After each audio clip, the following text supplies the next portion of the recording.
Hey guys, Miss Peyton here. Sorry I can't be with you today, so I'm leaving you some video instructions.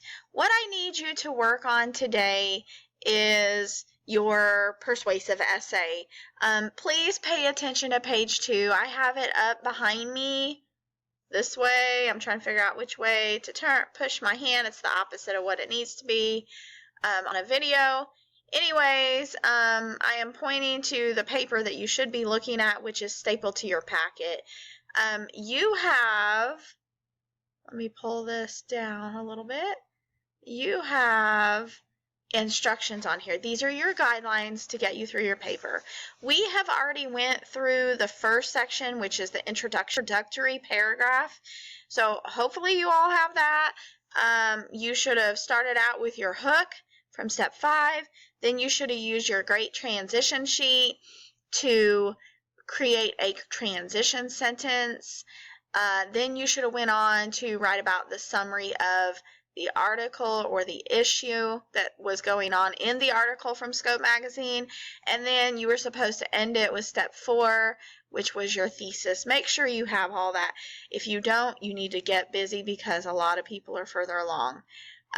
Then it's on to paragraph. It could be paragraph 2, or in the body paragraph or paragraphs, as you can see it has an S in parentheses. You may have 3 paragraphs for this section. There were 2 ways that you could do this section. First way is that you would have your argument, and then you would find something to back it up. Alright, sorry for that little interruption. I had to pause the video for a second. I don't even know if you guys could tell. Someone came in my room, and I have lost track of where I was, but I believe that I was talking about our body paragraphs. Our body paragraphs, you had 2 options. First option is to state your argument, which should have been your weakest argument, and then you had to find something to back it up. I talked about this in class. I have a graphic organizer that I drew on the backboard, which you can go back to and look. You have to prove each argument, because just because you say it doesn't mean it's true or accurate. So if you prove it, you also need to make sure you give credit to the source that you used. And then on the second page, you need to save that website that you used. If you use the Scope Magazine, you need to mention that you used the Scope Magazine, and maybe even mention the article that you used it from. Anyways, so you might have one big paragraph. If you notice that it's getting too large, you probably need to break it up by arguments: weakest, the middle, and the strongest argument. If you see that it's getting too large, and then you will have 3 paragraphs. Remember I told you that we have the stop sign on the front board, and it says it has a red light, green light, and a yellow light. So I want you to use that to start off your weakest, your middle, and your strongest arguments. Choose a word off there, because those are great transition words for you to use to start out a sentence. You can start your first paragraph with your weakest out as first of all, or first, or something to that effect. There's several choices on the board.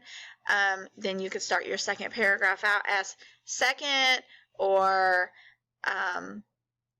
anything that's on that list. And then your last paragraph, you could start out as last, or lastly, or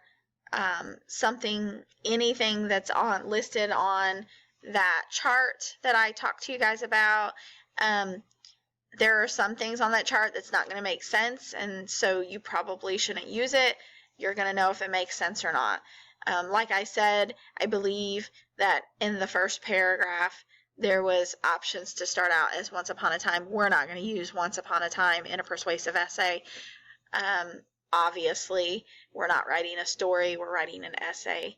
Anyway, so this can be done one of 2 ways. You could have one big paragraph with your argument and your prove it information, and then you could have them all 3 in the same paragraph. Remember, weakest, to strongest. You need to make sure you do it that way. If you cannot find information for your argument, then your argument's not good. You just flat out need to start looking for something else. My suggestion is to Google whatever side you're on. So if you were on the yes side, I would Google, does technology hurt relationships? If you're on the no side, I would Google, does technology bring friends closer together? And then look and find arguments. All right, so that is a way you can find your arguments. If you are done with your body paragraph or paragraphs, you can then move on to the next paragraph. The next paragraph is where you're acknowledging the other side. When you acknowledge the other side of the argument, you are going to recognize what their argument is. You are going to state what it is that they are arguing about that's against your viewpoint. All right, that is what you should have written down in step 3. If you did not write that down correctly, you need to rework it before you type it. After you type that, you should then explain why you believe that their viewpoint is wrong.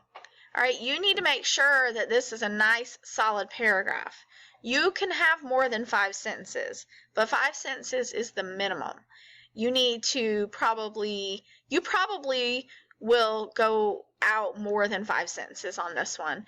After you are done with that one, you then go on to your conclusion. And you can see on the sheet that it talks about the conclusion. This will be your last paragraph. All right, first of all, you need to use 2 to 3 sentences to remind your readers of your main points.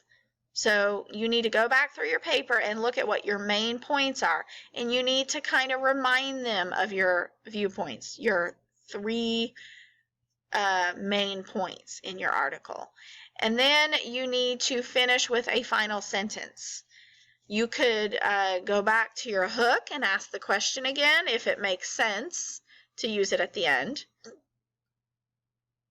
You could find a quote that has something to do with your argument, and that might be inspiring to readers. So it also needs to be a minimum of 5 sentences, but you definitely can have more than 5 in your conclusion.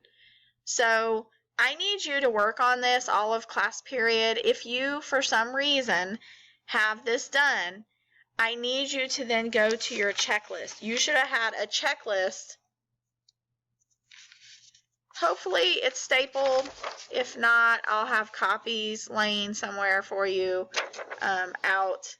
But it's a checklist, an argument essay checklist. And you need to make sure that you have your checklist and that you are checking every single thing that it has on here. It literally has something to ask you for every paragraph, and you need to make sure that you have that information.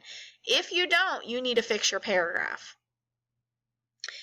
If you get done with that too, and you still have time, and you don't have your achieve done, I want you to work on achieve.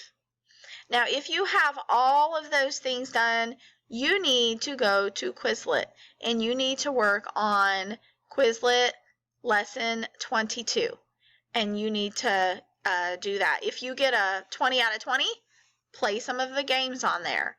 And if you have done every single thing that I've mentioned in this video, then I need you to work on an achieve for another class. Remember that we are having a contest. First try, 100%, your name goes into a drawing for our extravaganza. So please do your very best the first time. Have a great day.